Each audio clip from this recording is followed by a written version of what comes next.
Olá, seja muito bem-vindo. A gente começa mais uma edição do Ceará em Pauta, agradecendo a você pela audiência a partir de agora, ao vivo também nas redes sociais. E no programa de hoje, a gente recebe mais uma liderança política aqui do nosso estado. Trata-se do deputado federal Danilo Forte. Deputado, prazer recebê-lo aqui no nosso programa, seja muito bem-vindo. Obrigado, Fabiano. Obrigado a todos que fazem a Sertão TV, essa estrutura maravilhosa que vocês têm aqui em Quixeramobim. Fiquei encantado com a tecnologia, com a juventude toda aqui nessa área de tecnologia de informação, né, que é o que está tomando conta do mundo hoje. Também o pessoal da Brisanet que está nos divulgando. E é uma alegria muito grande poder participar do Ceará em Pauta. Deputado, o senhor hoje integra os quadros do PSDB, está como deputado federal.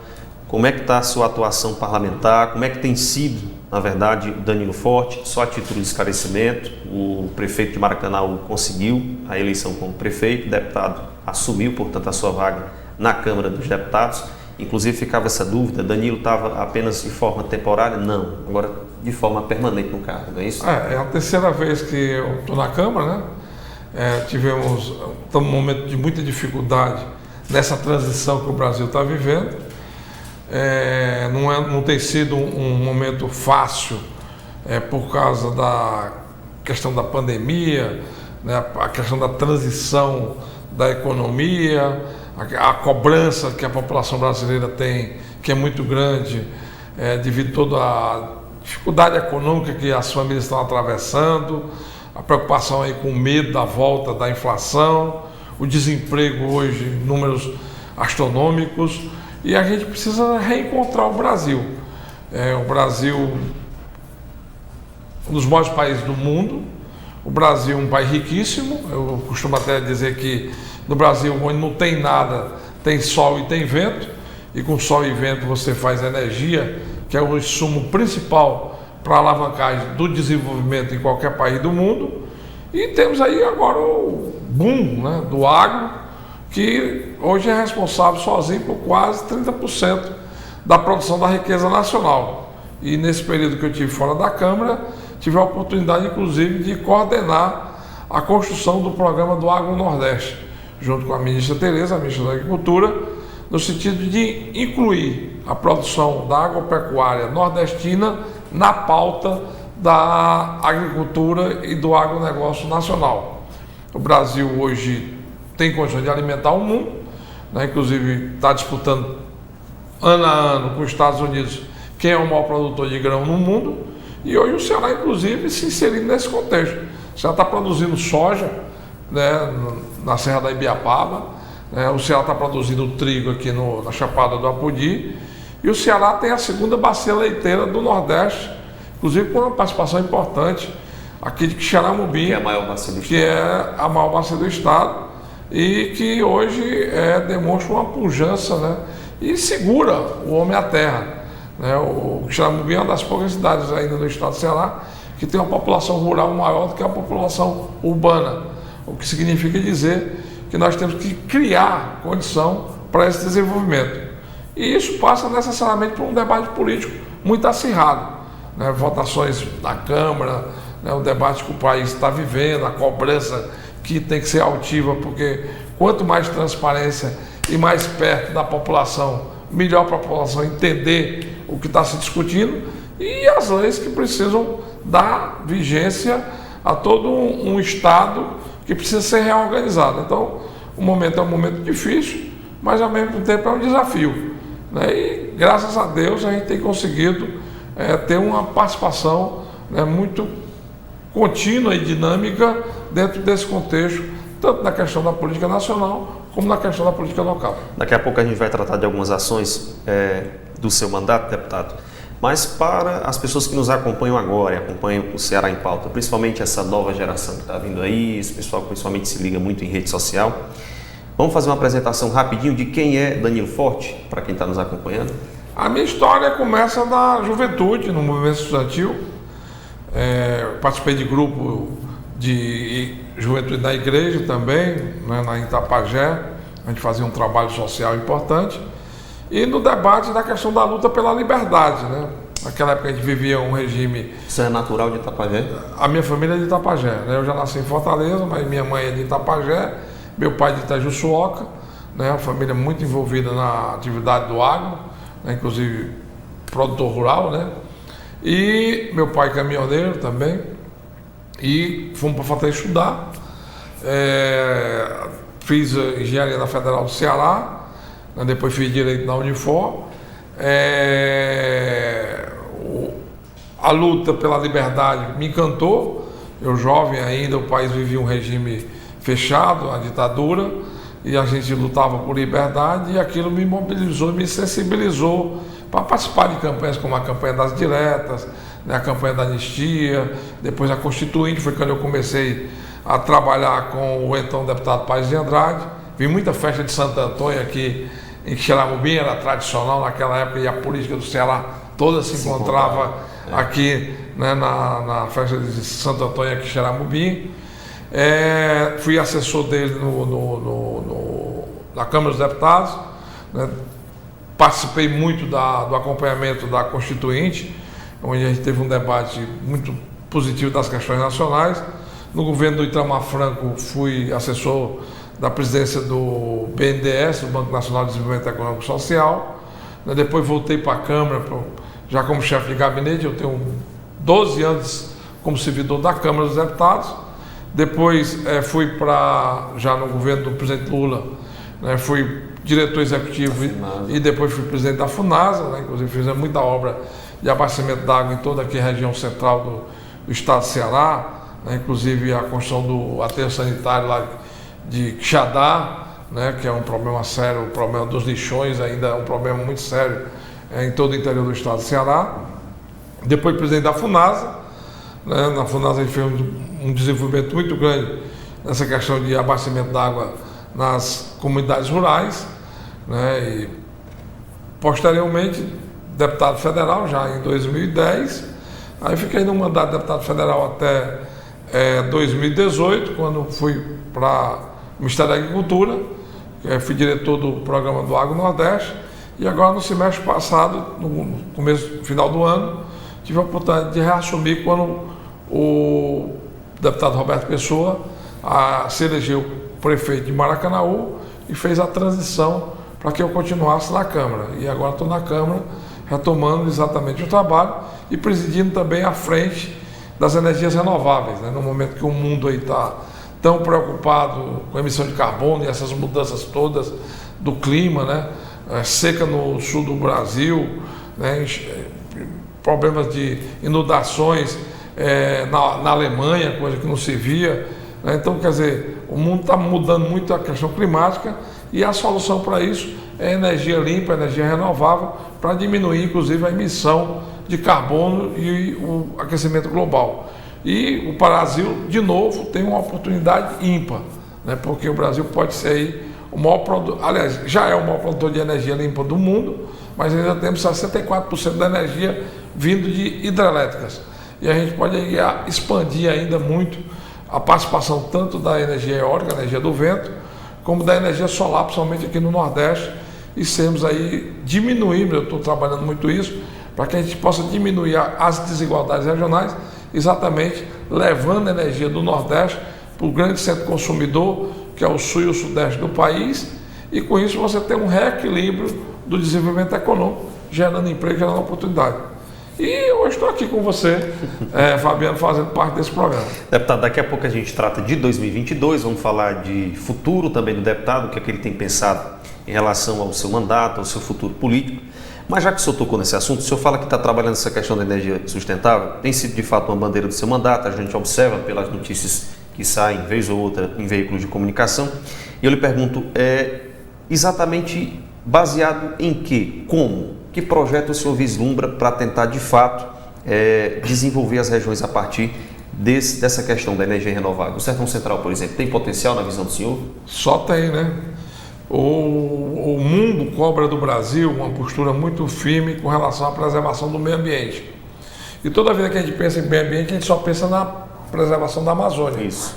Mas você pode também cuidar do meio ambiente e ter uma pauta positiva, inclusive essa pauta que nós vamos levar para Glasgow, né, para a COP, que vai ter no final do ano, exatamente com as grandes nações do mundo, que se articulam para a questão do clima, e está aí o presidente dos Estados Unidos o Baden é muito preocupado exatamente com isso. E o que o Brasil tem de positivo para mostrar nisso é o desenvolvimento que fez de energia limpa, principalmente energia do vento, energia eólica, e energia fotovoltaica, energia solar. O primeiro curso, inclusive, de implantação de técnicos de instalação e manutenção em energia fotovoltaica no estado do Ceará foi uma emenda minha, uma emenda do deputado Danilo Forte, quando eu fui relator do orçamento em 2014 para 2015, e foi no IFCE da Caucaia. De lá para cá, hoje nós já temos mais... Você já estava vislumbrando a capacidade técnica que poderia ser absorvida por esse mercado. Exatamente. E estava preparando a turma para o futuro. E hoje já são mais de 20 cursos. Daquela primeira turma, vários viraram empresários, inclusive do setor. Hoje mesmo, na hora que eu vim de Fortaleza para cá, passei no cacique ali e um estava me chamando exatamente para me dizer: estamos vendendo placa, estamos implantando projeto de fotovoltaica. E agora, com a crise hídrica que o Brasil está vivendo, que diminui o potencial das hidrelétricas, a alternativa que nós temos não são as térmicas. Inclusive, eu briguei muito agora na votação da Eletrobras, que impôs a compra, né, de energia térmica, e nós temos todo um potencial de energia fotovoltaica e eólica no Nordeste a ser explorado. Ontem mesmo, no Fantástico, a matéria principal foi a matéria dos ventos do Nordeste. O Rio Grande do Norte hoje já produz 3 vezes mais energia do que consome, né? E a gente precisa, exatamente, eu tive com o ministro Bento Albuquerque das Minas e Energia na semana passada, e a minha cobrança com ele foi o quê? Mais linhões de transmissão do Nordeste para o Sul, invertendo a lógica do passado, que a gente tinha Leão trazendo energia de São Francisco para cá, né? E tem o Leão trazendo de Boa Esperança, do Piauí, para o Ceará. Agora a gente quer Leão daqui para lá. A gente quer levar a energia produzida aqui para o centro consumidor, onde está a demanda no centro-sul do país. E nós temos uma incidência e um casamento perfeito do sol com o vento, porque nós temos sol abundante durante o dia. Nós temos regiões aqui do Ceará que o sol nasce 5 horas da manhã e vai se pôr 7 horas da noite. E quando você não tem o sol à noite, nós temos a maior incidência de vento. Inclusive por aqui passa o vento Aracati, né? Então, quer dizer, você tem um potencial muito grande de fazer essa conexão, né, entre o sol e o vento à noite, e com isso você tem uma continuidade do abastecimento das linhas de transmissão. E estamos, inclusive, discutindo também agora a geração distribuída, que é a geração micro e mini, para um produtor que vai ter uma olaria, para quem tem o forno da pizzaria ou da padaria, para quem tem o aquecimento da sua água no período noturno, ou para quem tem a necessidade, por exemplo, aqui que tem muita instalação elétrica, de produzir sua própria energia, ele pode produzir, inclusive, com subsídios do próprio sistema. Por quê? Porque, além de diminuir a carga, a pressão dele sobre o consumo na rede do sistema nacional, que hoje é unificado, ele pode também estar contribuindo para não poluir o meio ambiente, porque não vai precisar de energia de térmicas, como nós temos 4 térmicas no Ceará. Eu tive, inclusive, lá no Porto de Pecém, 2 a gás, 2 a carvão mineral, que ainda são as mais antigas e são as que mais poluem, e só tem 2 funcionando e a gente pagando a conta das 4. Então a gente precisa exatamente mudar essa matriz energética. O Brasil tem condições, inclusive, de levar isso para o mundo inteiro e, ao mesmo tempo, dando a nossa contribuição, diminuindo a incidência de carbono, né, de emissão de carbono na atmosfera, contribuindo para a diminuição do aquecimento global e normalizando, inclusive, o ciclo das chuvas. Porque se a gente não tiver a preocupação com a diminuição do aquecimento global, a gente vai ter cada vez mais problemas com regiões que não tinham tradição de seca. Nós aqui no Nordeste temos, mas o Brasil como um todo não tinha. E agora já começa a ter no centro-sul do país, inclusive, que diminuiu a pressão das hidrelétricas. Então eu acho que essa é uma equação perfeita, não só... Inclusive para baratear o valor da energia?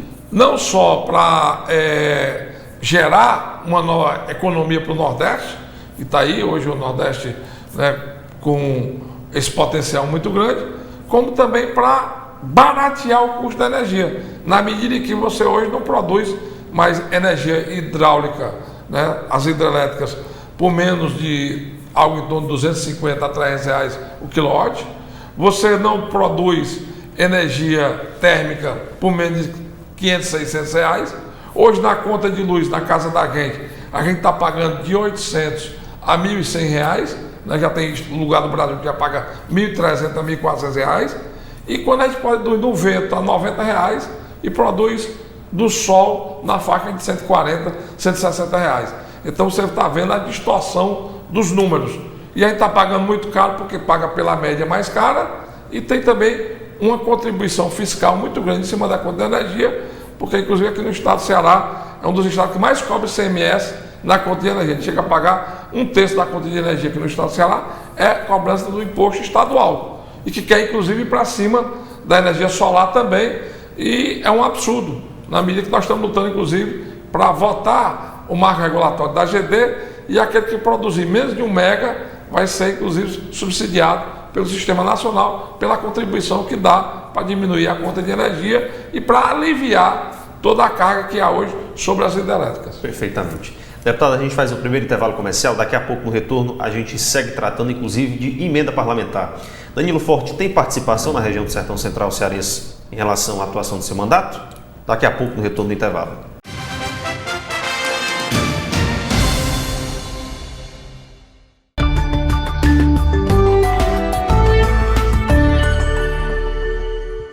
Sertão TV, a nossa TV, sempre perto de você. Olá, nós somos Vandinho e Nena, estamos aqui ligados na Sertão TV. Aqui você encontra muita música, informação e entretenimento. Um prazer enorme estar no canal 180. Valeu! Sertão TV, feita para você. Nunca fomos tão conectados. Conectados a memes de gato e aos grupos de trabalho. Conectados com roqueiros, forrozeiros e a turma da Zumba. Conectado com gamers. Conectados com veganos, torcedores, com pretos, brancos, amarelos. Conectados com os nerds e com as feministas. Conectados com youtubers, ciclistas, hipsters, ativistas. Conectado com o mundo. Conectado com você. Brisa Nerd. A Cocalc sabe que a pandemia ainda continua e é por isso que continua reforçando seus protocolos sanitários. Neste período difícil de crise, a Cocalc se preocupou na manutenção de empregos, ofereceu oportunidades e manteve seu propósito de aquecer a economia da região. É assim, com compromisso e pensando em iniciativas coletivas, que vamos vencer a pandemia. Essa é a Cocalc, uma empresa da gente.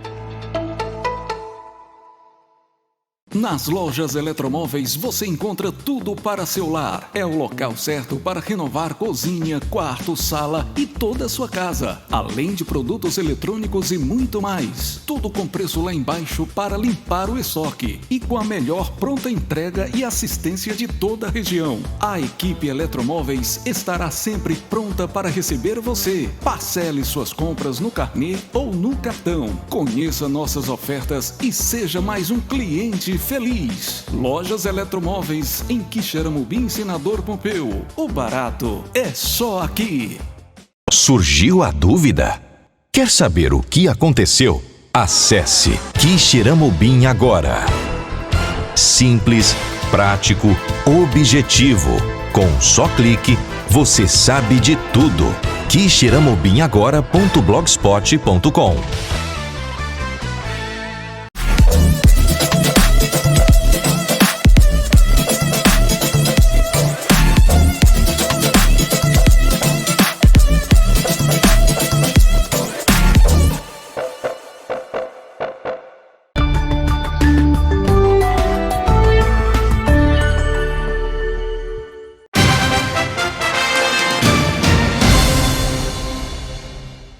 De volta com o Ceará em Pauta, a gente segue conversando com o deputado federal Danilo Forte. Deputado, eu queria tratar agora da questão política eleitoral de 2022. E a pergunta é a seguinte: primeiro, o que é que o senhor tem imaginado para o seu futuro político ano que vem? Eu acho que nós temos que pensar num projeto para o Ceará e para o Brasil. Nós estamos num período de concertação, a gente tem que consertar o Brasil e consertar a política. Nós não podemos deixar a política tão marginalizada como ainda tem o conjunto da sociedade que haver, né? E nós também temos que fugir da mitologia, né, dos salvadores da pátria, porque muitas vezes a gente se encanta e pensa que a solução está numa pessoa. E a solução está no contexto, né? A solução está quando você tem uma maior transparência na aplicação dos recursos públicos, quando você tem uma maior harmonia entre os poderes, né, e todos estão em crise, o executivo, o legislativo e o judiciário, quando você tem uma prestação melhor do serviço, né, e a gente vê agora na pandemia a tristeza de mais de 540 mil famílias que perderam seus entes queridos. Isso é um número astronômico. O Brasil não merece isso. Nós temos instituições, inclusive, de muita tradição na questão das vacinas, que foram simplesmente ignoradas, né? O Instituto Butantan e a Fiocruz vendem vacina para o mundo inteiro, né? Não é uma questão bairrista nossa, mas é porque tem, né, toda uma tradição. E isso, a política quase que criou um ambiente muito perverso de competitividade. É como se estivesse permanentemente no palanque. Ninguém desce mais do palanque. A eleição 24 horas durante os 4 anos do mandato. E isso não está certo. Isso não é bom para o país. Não considera isso saudável? Não é nem um pouco saudável.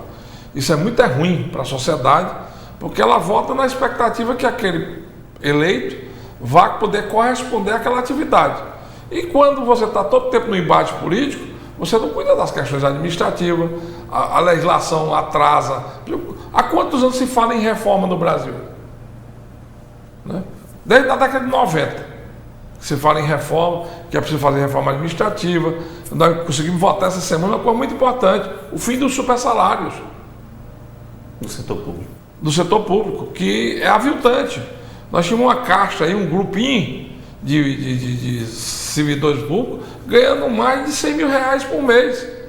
O Estado brasileiro não tem condições de pagar. Não é que o cara não mereça, mas o Estado brasileiro não tem condições de pagar. A administração pública não tem. Um país que nós, aqui no Ceará, 86% dos assalariados do Ceará ganham menos de 2 salários mínimos por mês. É uma distorção muito grande. E quem sustenta é o povo. Então, nós conseguimos votar agora, e que, inclusive, no caso do judiciário, juízes ou desembargadores que vendem sentença e são colocados para fora da justiça continuavam recebendo o salário integral. Isso é um absurdo. O cara cometeu um crime. E o pior dos crimes, usar a toga para vender sentença. E muitas vezes, em vez de tirar um compulsório, uma aposentadoria, que é um maná. Então, quer dizer, nós estamos, ao pouco, consertando o Brasil. E a gente precisa concluir a reforma administrativa para dar mais eficiência. Nos quadros da FUNASA, que eu dirigi, ainda tem a figura de empregar vaqueiro. Não tem mais sentido isso, né? Enquanto nós precisamos melhorar a TI, nós precisamos fazer o acompanhamento tecnológico que o mundo está vivendo. O serviço público precisa ter a eficiência das instituições privadas. E, para isso, inclusive valorizando, né, o servidor público que se compromete com a sua prestação e melhorando, inclusive, os benefícios para ele. Mas, para poder ter isso, é preciso enxugar o tamanho da máquina, que é astronômico, né? Então, o Brasil tem muito mais cargo comissionado, cargo de livre escolha do prefeito, do governador e do presidente da República, do que os Estados Unidos, que é a nação mais rica do mundo. O que é que justifica? Os Estados Unidos tem 100 milhões a mais de habitantes que o Brasil e é o país mais rico do mundo. E tem menos de 1/3 de servidor público que o Brasil tem. Né? Então, quer dizer, a gente precisa arrumar a máquina. Nós precisamos da reforma tributária. A gente pune quem quer produzir. Em vez de produzir, se o cara compra um iate, um avião, não paga imposto. Agora, se o cara vai comprar pão para comer, ou vai comprar um quilo de arroz, um quilo de feijão, paga imposto. Está errado. Então, quer dizer, a gente precisa valorizar quem quer produzir e diminuir essa carga tributária tão pesada que há sobre o lombo dos brasileiros. E aqui, já que nós estamos cheios, as Big Techs não pagam praticamente nada de imposto no Brasil. Né? Facebook, Amazon, Apple, praticamente não pagam quase nada de imposto. Agora, o dono do armazém, da bodega lá na esquina, é uma carga tributária, inclusive aqui no Ceará, uma perseguição muito grande de cobrança de imposto. Então a gente precisa harmonizar isso aí. E ninguém consegue fazer as reformas, né? Toda a vida fica mitigando, se fala muito e não se faz. Por quê? Porque a preocupação, muitas vezes, central do parlamentar é liberar a emenda para comprar voto. Então, essas distorções é que precisam ser corrigidas. E isso depende muito também do peso e da cobrança da população em geral. E dentro desse projeto, eu acho que a gente tem que agrupar aquelas pessoas que pensam parecido com a gente, né? Eu acho que a gente precisa trabalhar para agrupar as pessoas que querem reformar o Estado, né? O Estado que eu digo é instituição, conceitualmente, que precisam garantir os avanços que a democracia pode nos permitir, que precisam garantir a transparência, né, para diminuir a corrupção no país e, ao mesmo tempo, dar eficiência à execução das obras, né, com a escola de fato consiga ter a criança lá, mas que sai de lá com um aprendizado, né, que você vá no hospital e encontre um tratamento digno e adequado. E dentro desse trabalho, o meu projeto político é exatamente tentar aglutinar, tanto no Ceará como a nível nacional, as pessoas que pensam parecido e que a gente possa ofertar para a população um projeto de poder, né? Eu não quero me eleger só por me eleger, né? Eu não sou deputado, eu estou deputado. Então eu acho que a política ela tem que ser entendida não como uma profissão, mas como um papel que o ser político pode desenvolver para prestar serviço à população e ser reconhecido por isso. Porque também é muito ruim você se esforçar, lutar, trabalhar e não ter o reconhecimento. Então eu acho que essa questão, por exemplo, eu estou agora desenvolvendo um projeto que eu acho que é fantástico. Eu estou levando um campus da Universidade Federal do Ceará para Itapajé. Isso vai ser uma mudança de qualidade de vida muito grande numa região que é esquecida. Porque nós temos a centralidade da Zona Norte de Sobral, nós temos a região metropolitana que tem muita força, inclusive com o Porto do Pecém, mas o Vale do Curu ali no meio é muito esquecido. São 17 cidades no Vale do Curu. E nós estamos levando um campus avançado da UFC para lá e começa agora as aulas em setembro, se Deus quiser, com o curso voltado, inclusive para a área de tecnologia da informação.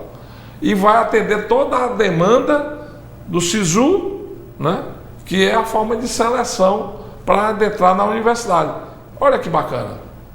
Ou eu poder me orgulhar de eu ter saído de lá para estudar em Fortaleza e agora eu, como deputado, poder dizer, ó, estou dando um campus da melhor universidade pública do Nordeste, que é a Universidade Federal do Ceará, para a cidade em que eu saí para poder estudar. Então eu acho que isso é que a gente tem que encontrar na política.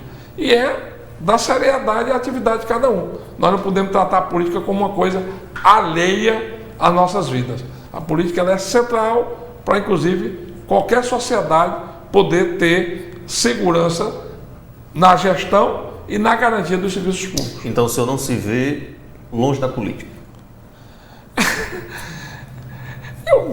É uma vocação, né? Eu até brinquei com você fora do ar, eu queria ser cantor, mas com essa voz que eu tenho é impossível.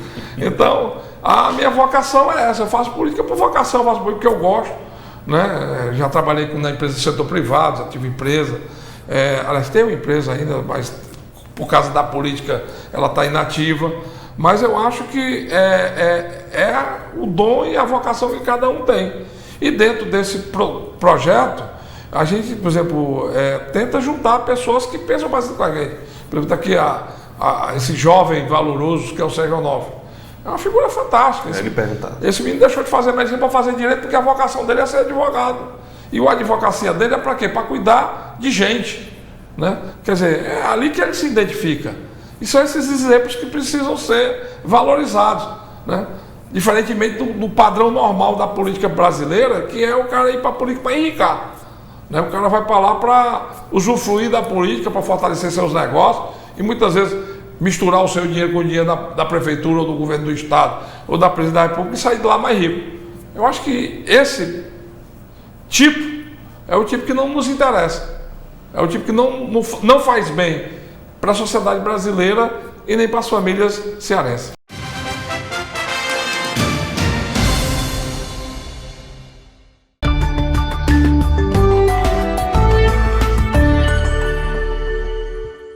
Sertão TV, a nossa TV, sempre perto de você. Oi pessoal, eu sou Mila Torres e também estou ligada na programação da Sertão TV. É todo o Nordeste ligado nas coisas da nossa gente, pelas lentes da primeira HD TV do Sertão Central. Se ligue no canal 180, se ligue na Sertão TV, feita para você. Sertão TV, feita para você.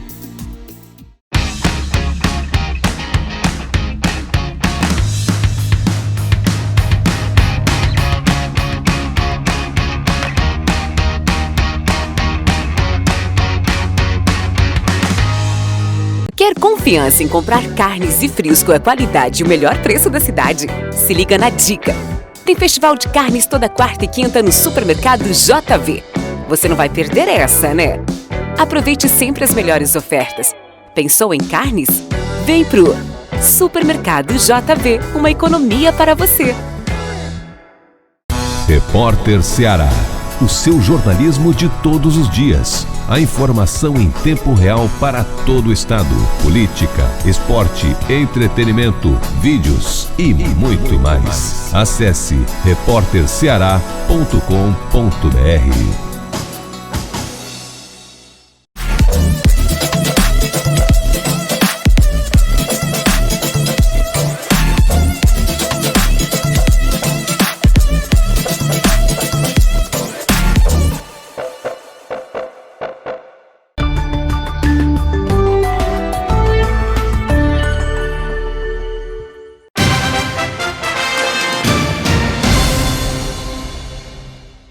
Deputado, já que o senhor tocou no nome do Sérgio que foi candidato a prefeito em Quixadá, qual é a ligação de fato que o senhor tem com ele, rumo ano que vem? Como é que o senhor enxerga também a figura do Sérgio no município de Quixadá e aqui na região? Como é que o senhor está em termos de lideranças? Eu acho que eu uso muito o nome do Sérgio como exemplo, sabe? E eu estimulo. Né? Na eleição passada nós fizemos uma dobradinha boa para ele para estadual, né? Votando comigo para federal. Porque são esses talentos que a gente precisa descobrir em cada município. Se a gente em cada município do Ceará tivesse um Sérgio, com certeza a política do Ceará não seria uma política oligárquica com a família só manda no estado do Ceará. Com certeza não seria. Por quê? Porque seriam vários talentos fazendo um questionamento produtivo, né, focado no desenvolvimento e no compartilhamento da geração de riqueza, porque é malvado aqui no Ceará. Nós temos 1% da população cearense que tem 90% da riqueza do Estado. Eu não falei antes. Desigualdade. 86% da população cearense ganha menos de 2 salários mínimos. Dos assalariados, isso é triste. Né? O povo é pobre. E não é porque o Estado é 100% pobre, não. Porque nós temos ainda espaços de geração de riqueza. Agora a gente precisa exatamente canalizar esses espaços para que o maior número de pessoas possam ser acolhidas por isso.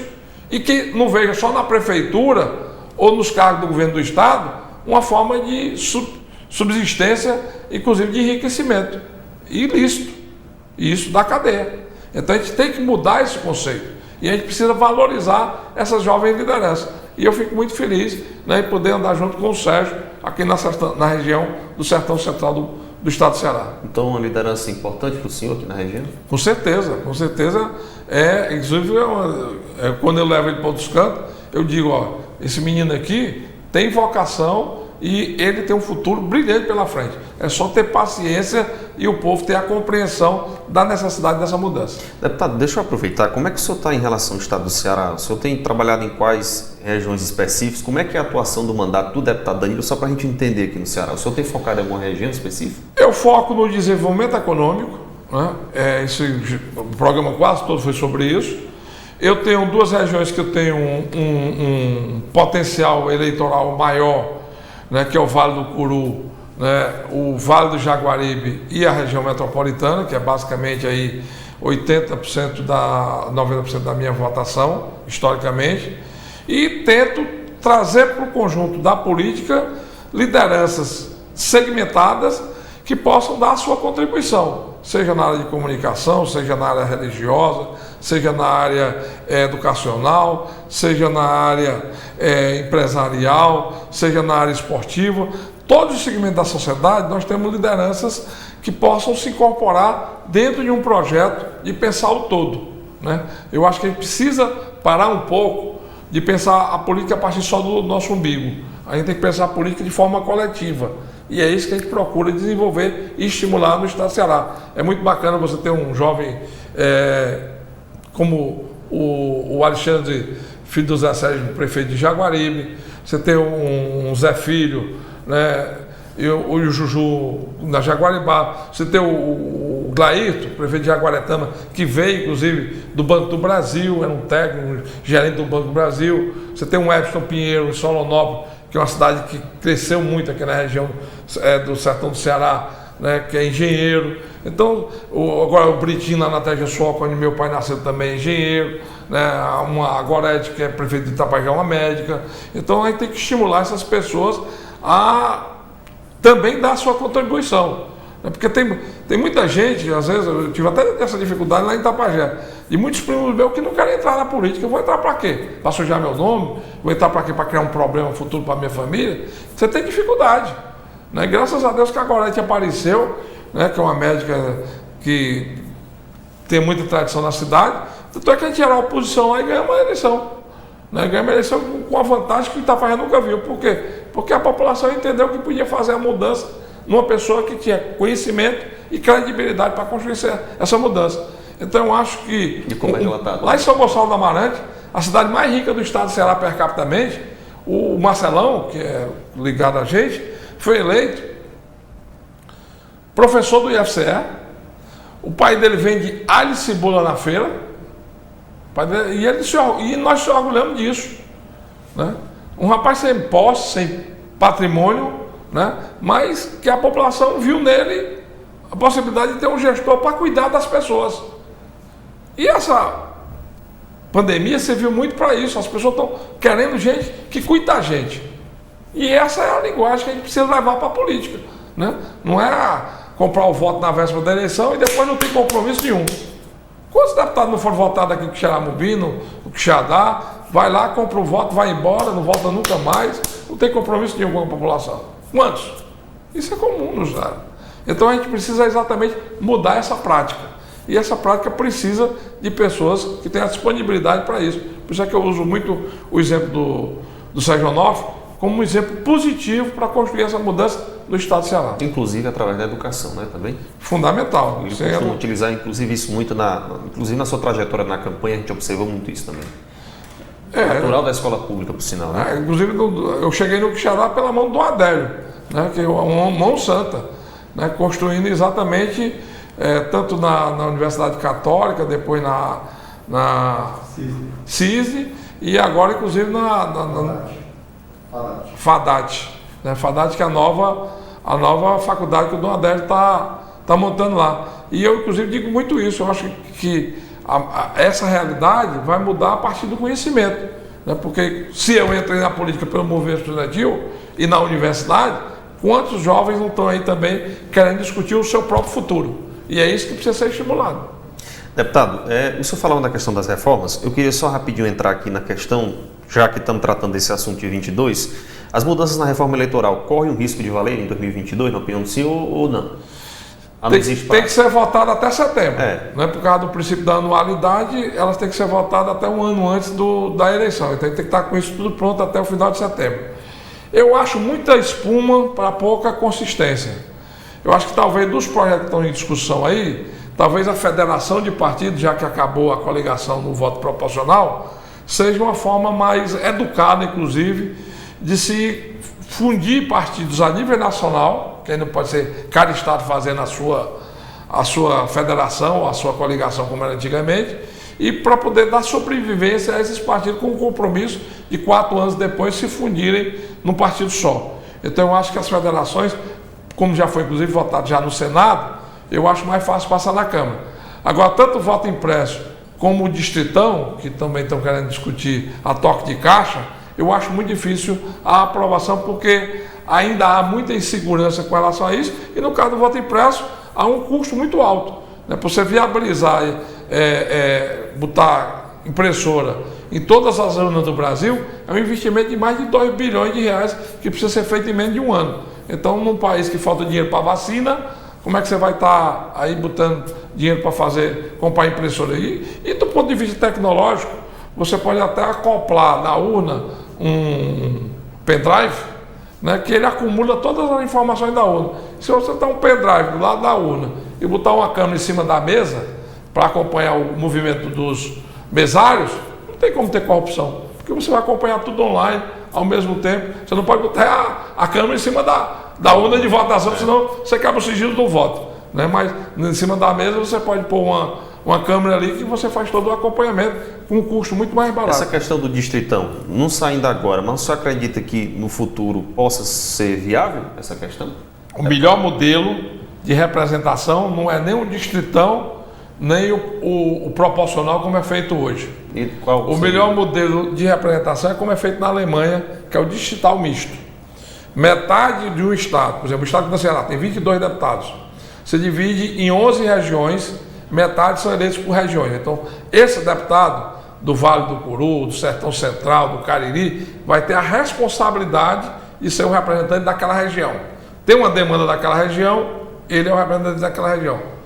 E a outra metade é eleito pelo voto majoritário dos partidos, com voto dentro dos partidos, sem coligação. Então, por exemplo, um deputado,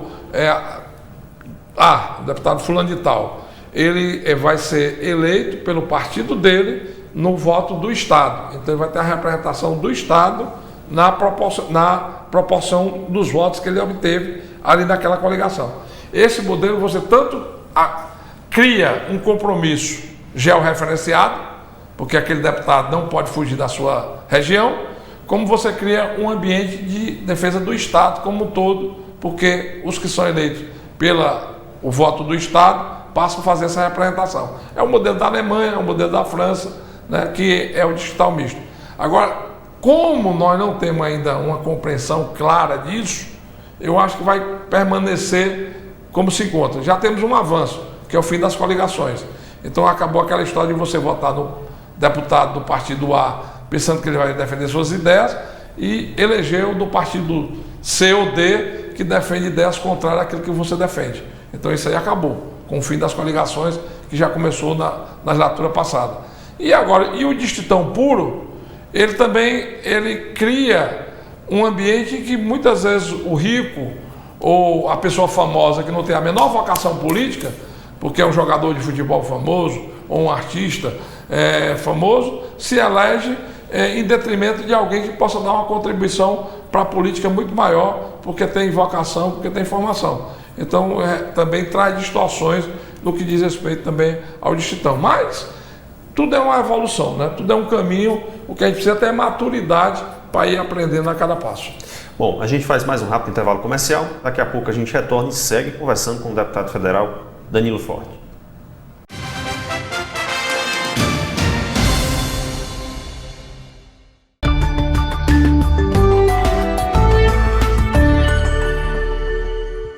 Sertão TV, a nossa TV, sempre perto de você.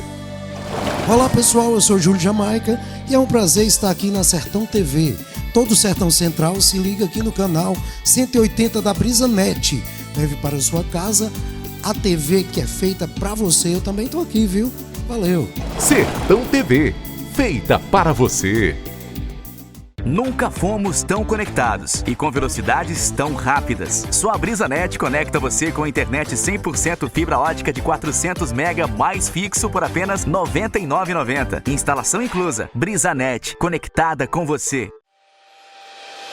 A necessidade de ressignificar momentos se tornou ainda mais necessária agora. Dar novo significado à vida é fazer boas escolhas, principalmente com relação à sua saúde. Saiba mais sobre as vantagens do Plano Equilibre da Unimed Ceará no nosso site unimedceara.com.br ou através do 0800 275 7777. SN Publicidade, o seu estúdio de áudio e vídeo. fortalecendo a comunicação com criatividade e inovação. Vídeos para YouTube e redes sociais, campanhas para TV, videoclipes, vídeos institucionais, documentários, cobertura de eventos, produção de programas, vinhetas, spots, composição e gravação de músicas e jingles. Seja SM. Fique com a SM. O governo do Ceará promove ações sociais para ajudar quem mais precisa. Tem o pagamento das contas de luz e de água, Vale Gás, ampliação do cartão Mais Infância e auxílio catador. Tem kits de alimentação, aquisição de tablets e chips de internet para alunos da rede estadual. Tem auxílio financeiro, parcelamento do ICMS, isenção do pagamento dos equipamentos do Estado, do IPVA e das contas de água e luz dos estabelecimentos dos setores de eventos e alimentação fora do lar. Tem editais para eventos virtuais e projetos culturais com a Lei Aldir Blanc. Tem auxílio cesta básica para profissionais do transporte, ambulantes, feirantes, despachantes e guias de turismo, além de apoio ao transporte público. E para os microempreendedores, tem o Ceará Cred. Já são mais de 3 milhões de cearenses beneficiados com ações do governo. Promover justiça social também salva vidas, dentro e fora dos hospitais. Governo do Ceará. Nossa prioridade é salvar vidas e ajudar quem mais precisa.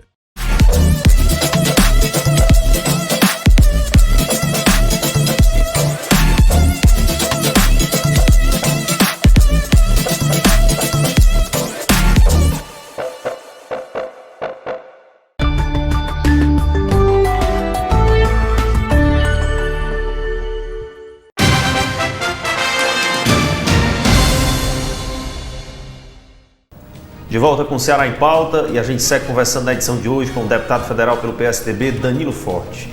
Deputado, questão de abastecimento hídrico é um assunto importantíssimo. Aqui na nossa região do Sertão Central nem se fala. A gente sabe que o inverno ele foi muito irregular, só para você ter ideia que geralmente tem 12 distritos, 70% chuva, não deu para abastecer.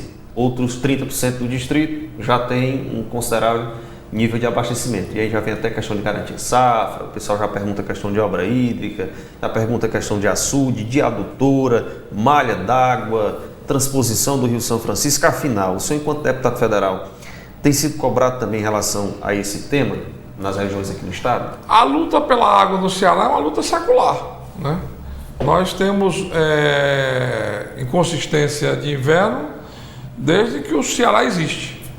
Nós temos uma região de semiárido, temos problema de armazenagem e, ao mesmo tempo, nós temos uma política hídrica inversa. Hoje no Ceará está praticamente impossível você conseguir uma outorga para construir um açude de uma barragem. Eu vi, não foi ninguém que me viu, eu vi na minha frente o prefeito de Grangeiro, se eu não me engano, chorando lá no Ministério do Desenvolvimento Regional, porque perdeu um investimento de 3 milhões e 600 mil reais, 3,6 milhões, de uma obra de uma barragem, porque o governo do estado do Ceará não liberou a outorga para ele poder construir a barragem. Hoje, se você cava um poço na sua propriedade ou faz um barreiro, a COGÉ, o governo do estado, quer cobrar, botar um hidrômetro dentro daquela propriedade. Como é que no estado, que a gente precisa de água, que a maior política é por recursos hídricos, e você inviabiliza a iniciativa privada, o dono da propriedade, a construir um barreiro, a cavar um poço, a ter água na sua própria propriedade, isso está errado. Então, diante disso, eu acho que a gente precisa fazer esse enfrentamento e esse debate. Porque eu estou trabalhando para que a gente tenha, inclusive já falei disso no programa, sobra da transposição para a agropecuária, né? Diminuindo um pouco da pressão. Garantir o abastecimento humano, mas diminuindo um pouquinho da pressão do consumo humano para ter a retomada do agro em algumas regiões do estado. Incentivando a produção, né, deputado? Principalmente aqui nós temos aqui uma vocação de pecuária muito grande. Isso. Agora não tem leite, a água não é para botar no leite, não. A água é para a vaca poder produzir o leite. Então, quer dizer, a gente precisa criar condições para isso. E a política de recursos hídricos, ela precisa ser implementada. Então, o DENOX tem um papel muito importante nesse momento de ajudar a avançar na tecnologia dos frentes irrigados, ajudar na tecnologia do melhor uso, né, e da produtividade a partir da água, e também avançar nas parcerias público-privadas.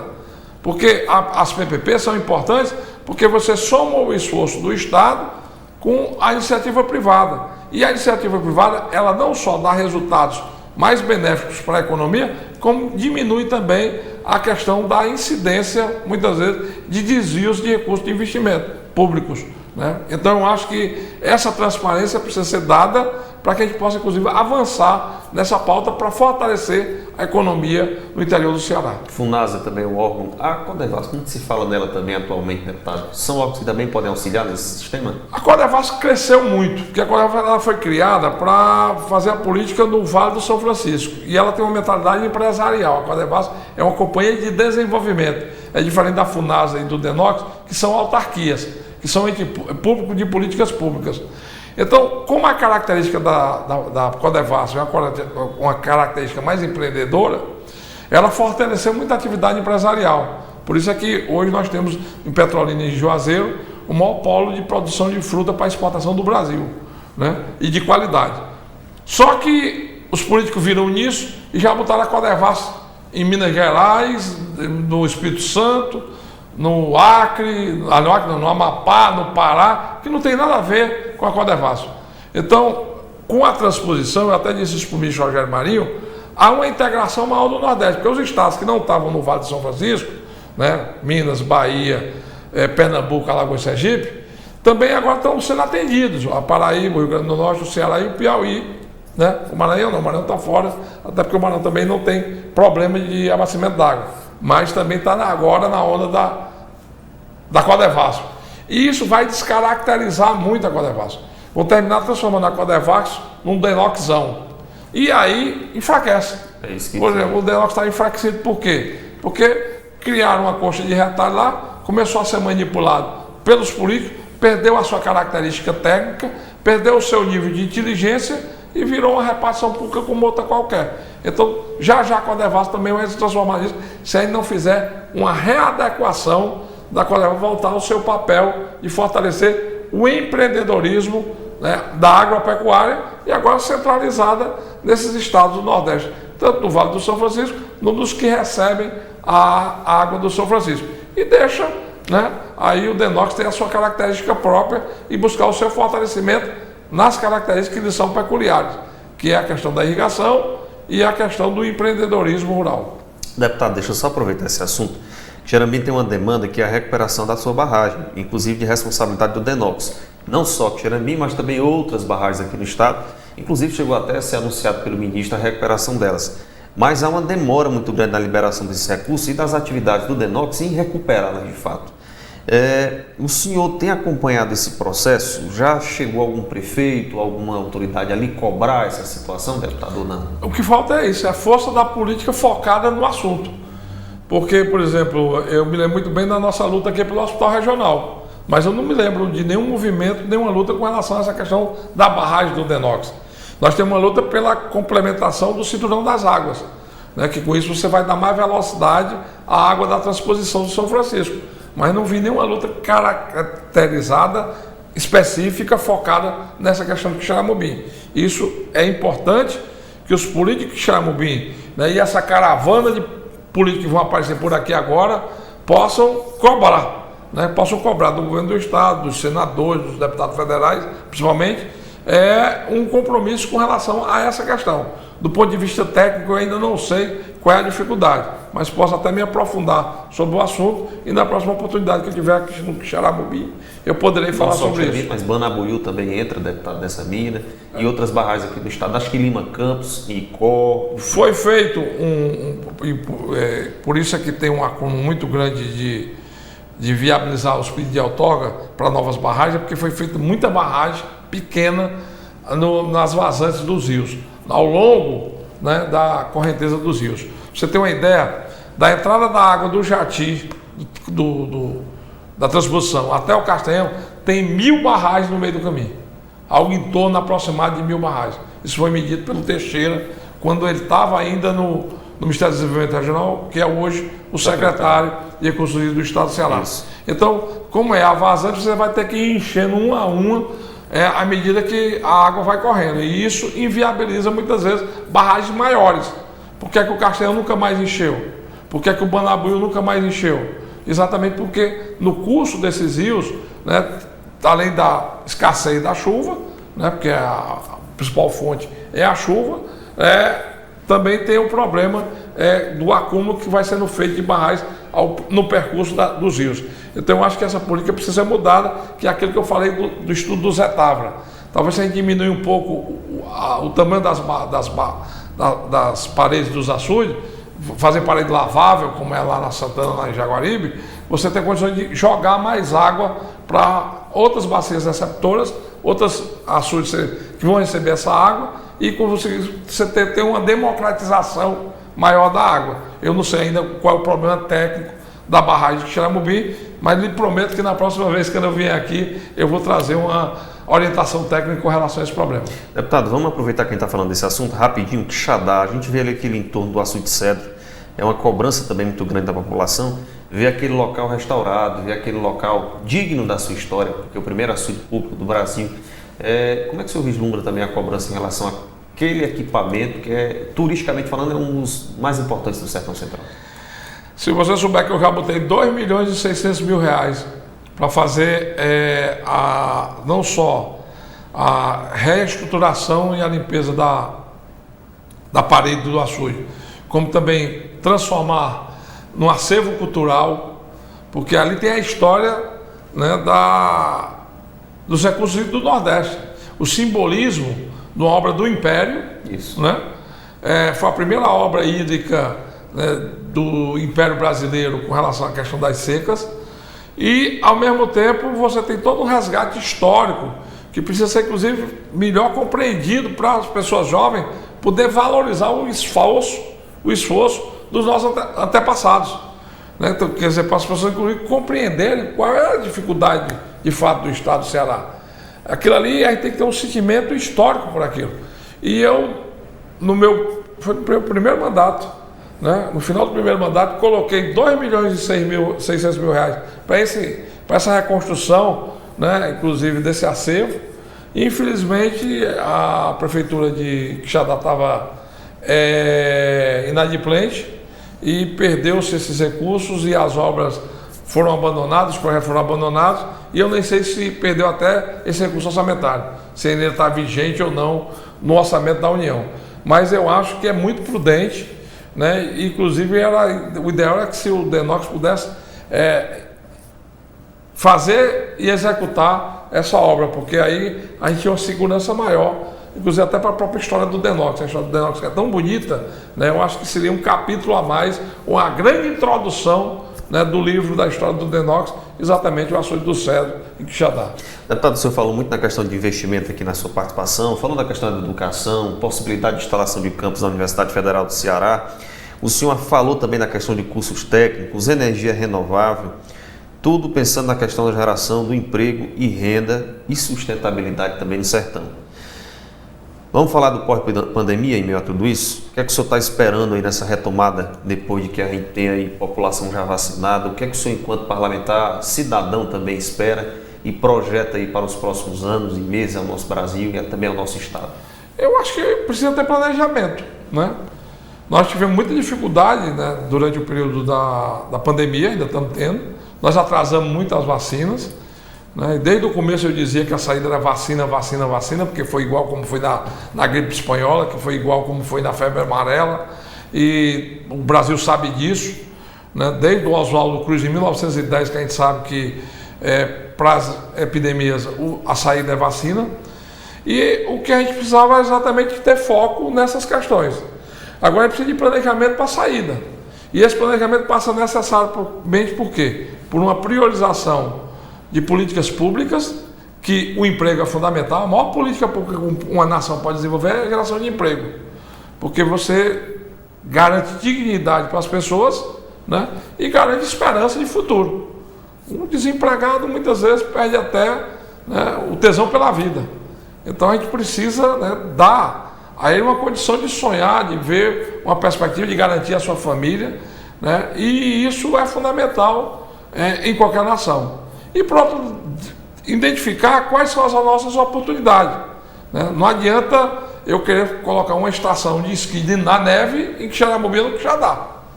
Agora eu posso ter um apelo de vocação turística no açude do Cedro, eu posso ter a atração para um polo industrial na região, na indústria de calçado, de confecção, que gera muito emprego. Ou de leite, já que é Melbacia Leite. Nós estamos, inclusive, dentro do programa do Agro Nordeste, valorizando a certificação das queijarias. Né? Quando nós começamos o programa, só tinha 4 queijarias regulamentadas no estado do Ceará. Hoje nós temos mais de 100 já regulamentadas, inclusive podendo vender seus produtos nas gôndolas dos supermercados do Brasil inteiro. Então, por quê? Porque a gente criou instrumentos para facilitar o acesso produtivo a essas pessoas.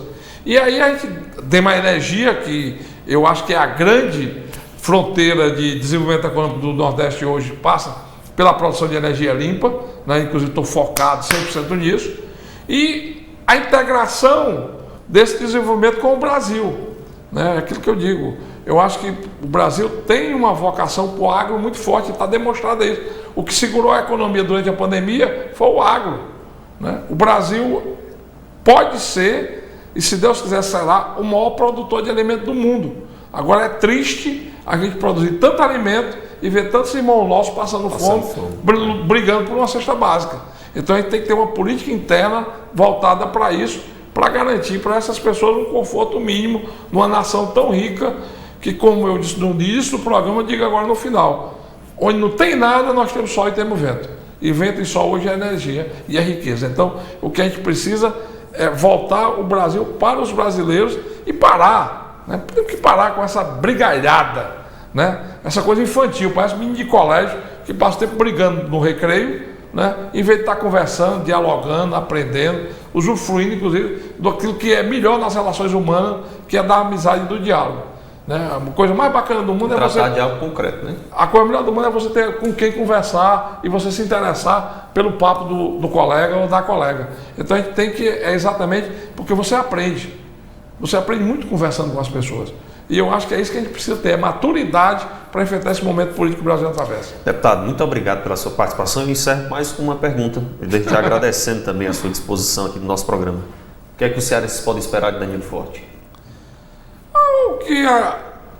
Trabalho. Eu gosto de trabalhar, eu gosto do que eu faço, né? Eu, graças a Deus, tenho construído boas relações na política e gosto de fazer o enfrentamento, né? Eu gosto de bandeiras que sejam propositivas, né? Aquilo que possa nos trazer, né, uma construção de futuro melhor. Então, o que eu posso, né, e o que eu me dedico é ao meu esforço e à minha luta. Eu sei o que é a dificuldade do homem do campo. A minha família vem do interior do Ceará, inclusive uma região muito pobre, né, entre Itapajé, Canindé, Itajuçoca, por ali. Então eu tive tios que tiveram que sair do Ceará, uns que foram para São Paulo atrás de emprego, outros que foram para o Amazonas. Inclusive foi até bacana, um dia desse eu estava conversando com um colega deputado do Acre, e lá em Jordão, no Acre, quase na fronteira já com a Bolívia, né? Não, com a Colômbia.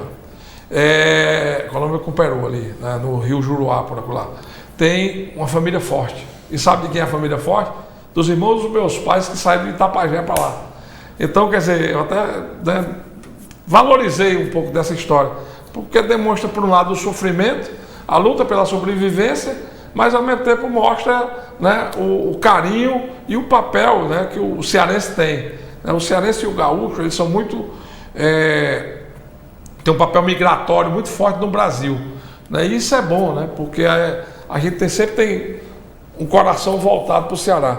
E aí eu acho que o que a gente precisa é exatamente de compromisso, né, com o papel e entender o que é a boa política. Né, que a política não é só as sacanagens que a gente vê, né, nas notícias ruins de jornais ou das redes sociais. A política também tem seu lado bom e o que a gente precisa é entender que nosso papel é construí-la. Obrigado, deputado. Prazer contá-lo aqui em Participação do Ceará em Pauta. E a você de casa também, nosso muito obrigado pela audiência e até a próxima semana.